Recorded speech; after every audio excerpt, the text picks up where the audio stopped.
Jeff Walker here with Randy Pryor. We're at Frank Kern's and Ed Dale's seminar. We're actually at the Hard Rock Orlando, and if you look out here, there's a really nice pool and stuff, and they're cranking the tunes in the background. So if you're hearing the rock and roll music, that's because we're at the Hard Rock Cafe. And that was just professional photography. I am a professional. You did actually see the lens cap. Yeah, I'm sorry about that, folks. So what they let people do these days, they let me behind the camera. Okay. So anyways. Oh yeah. Serious. Yeah, let's get serious about this stuff. So Randy, we've never met before, but a couple days ago you walked up. You seem very happy about that. And yes, you seemed very happy to see me. Because I don't know. Happy to see you. I don't know how many times you said thank you in the last 3 or 4 days, but I can't count. Yeah, I had my very first product launch, in fact, over Easter weekend. And for me, it was a very major deal because I'm not a big giant numbers guy. I'm new at this, a little $37 ebook, but $11,000 on opening day was a big deal to me.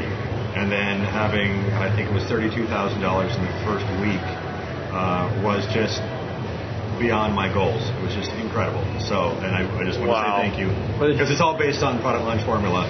The entire thing, the entire launch was, because I'm new at this, pretty much verbatim. It was like, do this, okay, and then do this, okay, then do this, then do this, do this.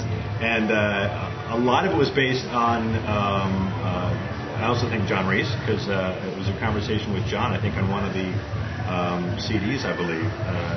And he also had a PDF. Oh, one of the interview CDs. One of the interview CDs.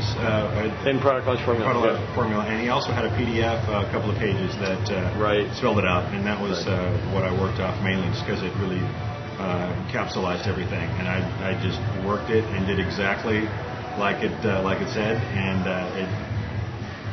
it was like clockwork. Wow. Just amazing.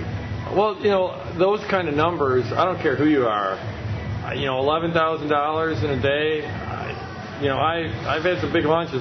That still gets me very, very excited. I mean, it was pretty. I was hoping for 10. If I can get $10,000, and that was just almost on my own, just like in my own mind, going, okay, it'll go $5,000, maybe $6,000. It's a $37 ebook. This is not a $900 product. This is a little, Right. But okay, well, it'll make 5 or 6, and I'll be very happy. But inside I'm going, 10 would be so cool.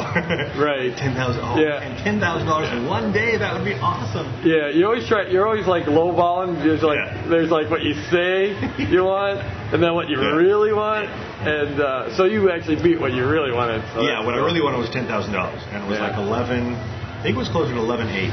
On for the first 24-hour period, and that was just, I'm just going crazy. Yeah, so I'm trying to do the math in my head. At $37 per ebook, that's a bunch of ebooks. It's a bunch of ebooks. Well, there was an upsell. Yeah. I studied everything. Mm-hmm. So there was an upsell, and then there was actually physical product as well. Which the only thing that I would change is I wouldn't have 2 different volumes and physical product and all this other, it was like launching 6 products at once, is what it felt like. And so it got a little too complicated for my first launch. But the launch process itself was step by step. And it was so nice to go, okay, what do I do? Okay, that's what I do. So you use like the checklist and stuff? Oh, yeah. Really? Oh, yeah. Just one at a time, all the way down. And there was enough to change. Obviously, got to customize. Right. I can't use every single word that you did, but certainly a lot of it. The ideas were there. Okay, send an email now about this, and I did. And now send an email now about this, and I did. And it didn't have dates on it. It said a week later. All right, then 1 week later I did. Yeah. And the market responded as they were supposed to. Yeah. It's like they read the book. It's like, okay, I'll do this, and now you do this, and they go, okay, here's money. Maybe that should be my next product. Is like I supply people with pre-trained customers. That's what you do. You get all the rest of the people in the world. That's right, and every single niche out there. Yeah. So. Like a lot of times people are worried about, like, I'm going to send too many emails, I'm going to torque off my list. Did you feel, did people get mad at you? Did they get mass unsubscribes? What did it do to the relationship with your list? Probably built it. There are some unsubscribes, but those are the people that aren't really that interested. You can't expect everybody to sign up to stay on your list. It's not going to happen. Yeah. And there are people that fall out of love of their own passions. They don't want to do it anymore. It's not their thing anymore. Right.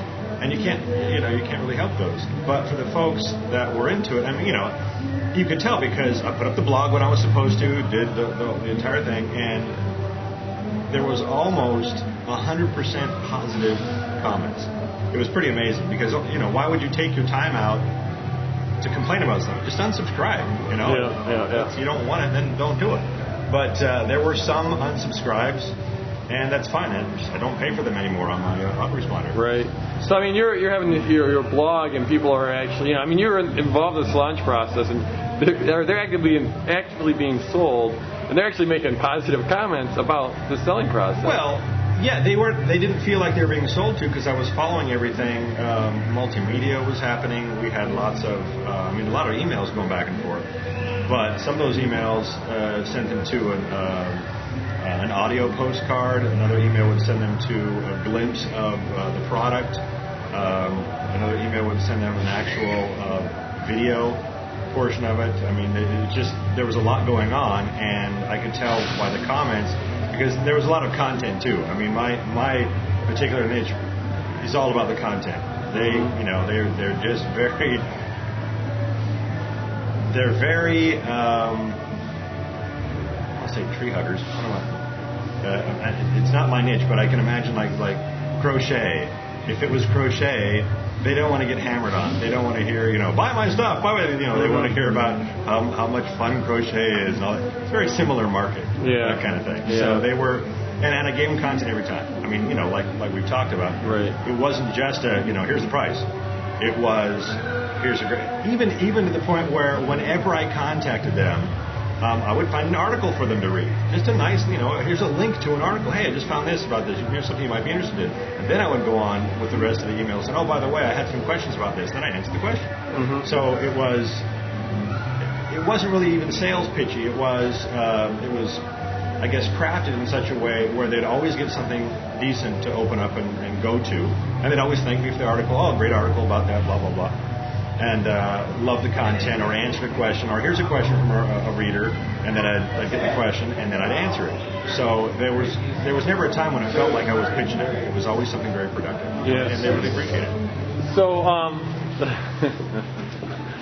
and I'll be right back. I promise. One last question. Okay, one last question. What do you have plans? Here we go. You have plans for any more product launches? Yeah. How soon can I get home? The product launch sets itself up for the next product launch.